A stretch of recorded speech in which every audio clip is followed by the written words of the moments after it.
বিসমিল্লাহির রহমানির রহিম। আসসালামু আলাইকুম ওয়া রাহমাতুল্লাহ। আমরা মুসলিম, আমরা সবাই ওযু করি, গোসল করি, প্রয়োজনে তায়াম্মুমও করি, কিন্তু অনেকেই এগুলোর ফরজ কয়টি বা কি কি সেটা জানি না বা জানার চেষ্টাও করি না।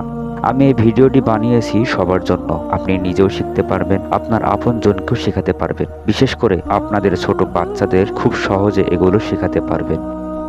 অজুতে ফরজ 4টি। সমস্ত মুখ ধোয়া, 2 হাতের কনুই সহ ধোয়া, মাথা মাসেহ করা, 2 পায়ের টাকনু সহ ধোয়া। গোসলে ফরজ 3টি। ভালোভাবে কুলি করা, নাকে পানি দেওয়া, সমস্ত শরীর ধৌত করা। তায়াম্মুমে ফরজ 3টি। নিয়ত করা, সমস্ত মুখ একবার মাসেহ করা, 2 হাতের কনুই সহ মাসেহ করা। ভিডিওটি ভালো লাগলে শেয়ার করুন, চ্যানেলটি সাবস্ক্রাইব করে সাথে থাকুন। ধন্যবাদ। আল্লাহ হাফেজ। আসসালামু আলাইকুম ওয়া রাহমাতুল্লাহ।